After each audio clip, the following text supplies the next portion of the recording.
Lecture 7, An Air on Appalachia. We'll start with this map I printed out of the ecoregion for Appalachia.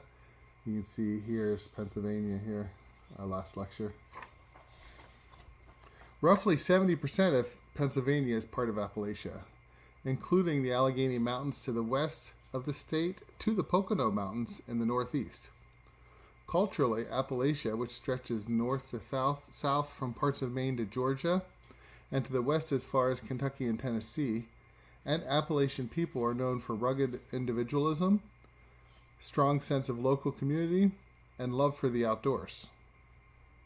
Appalachian people are culturally diverse, with large populations of ancestry from the British Isles, England, Scotland, Wales, Ireland, and Africa. Appalachian music then is rooted in the folk musics carried from those places, and were developed in relationship to the peculiar ways of living in the Appalachian Mountains. Its ranges, coves, gaps, and hollers inspire. Common musical instruments in Appalachian folk music include the fiddle, guitar, mandolin, banjo, and dulcimer.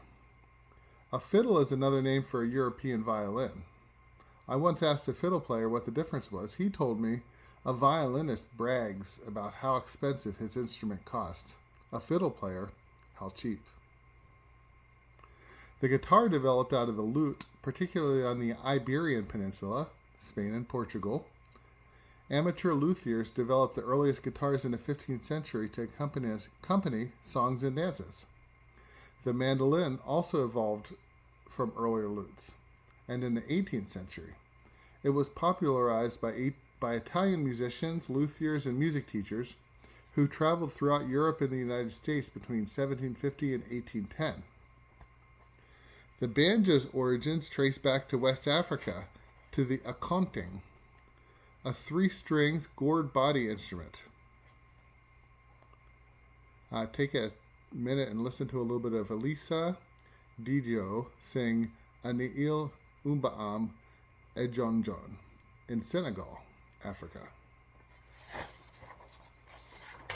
It's interesting to hear this ancestor to the banjo.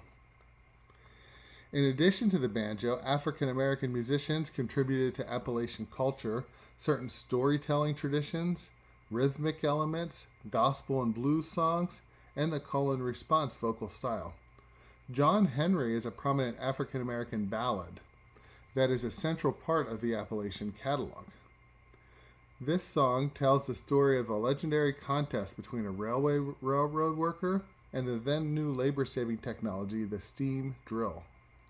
As the song tells the story, Henry beat the drill, but then died from exertion.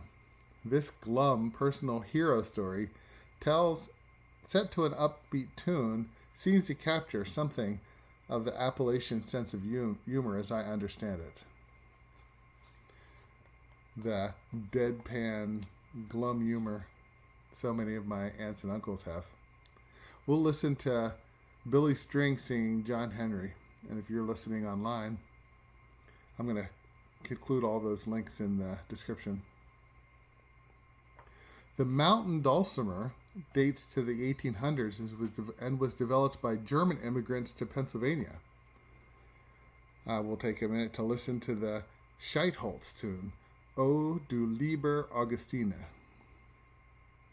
The dulcimer features a larger soundbox, and frets were added in Virginia, where during the Civil War the dulcimer was introduced to West Virginia and Kentucky.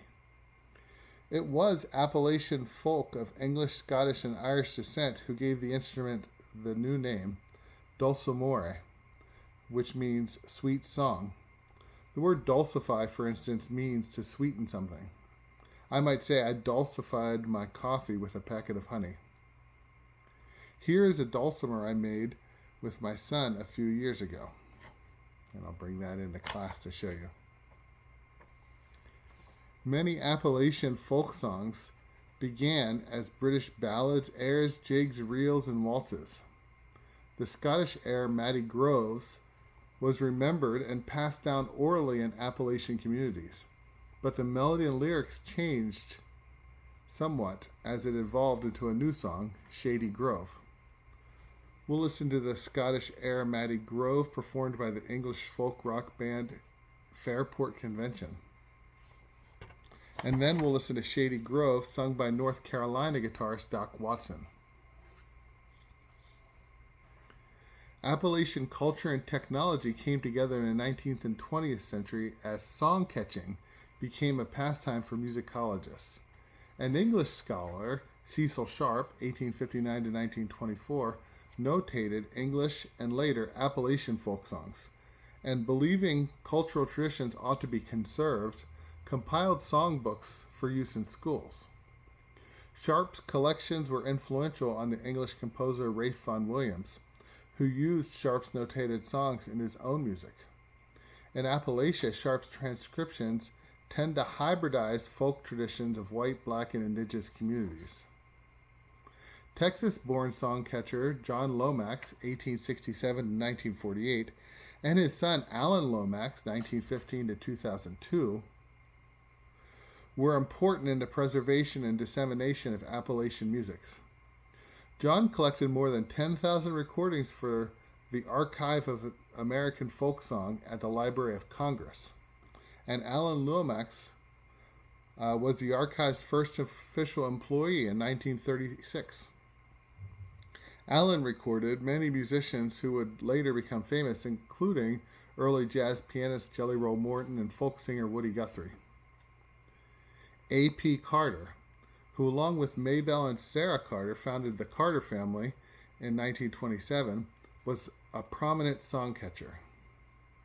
A.P. collected songs throughout the Appalachian region and then adapted them and added his own lyrics, which the Carter family then recorded.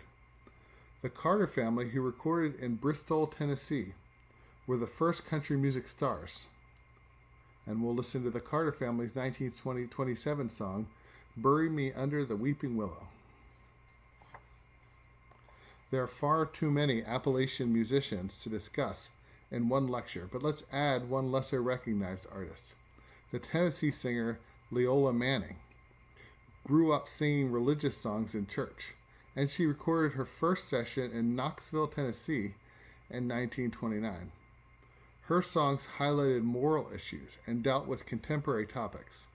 We'll listen to Satan is Busy in Knoxville, which she based on 2 murders in East Knoxville. After her music career, she spent the rest of her career as an evangelist with her husband.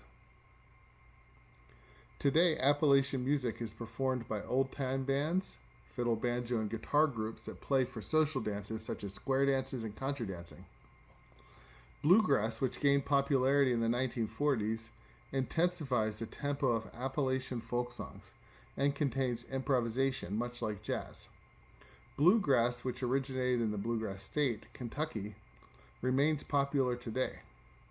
Some large bluegrass festivals are Telluride Bluegrass Festival in Colorado, the Gettysburg Bluegrass Festival in Pennsylvania, and IBMA Bluegrass Live in Raleigh, North Carolina. As a final note, Appalachian music has influenced every popular genre, but perhaps most acutely country music. Appalachian music's emphasis on storytelling and its instrumentation were foundational in the 20th century for the then emerging country and western genre. And Appalachian musicians such as Dolly Parton, Earl Scruggs, and Loretta Lynn played important roles in the development of that genre. And finally, we'll listen to Loretta Lynn's 1970 hit song, Coal Miner's Daughter, which tells the story of her Kentucky father during the Great Depression. Finally, I also leave a link to a supplemental, the filmmaker David Hoffman's video, Raw Bluegrass Talent Discovered Deep in the Mountains. It's a pretty interesting recollection of his making a video of Appalachian folk music in the Carolinas.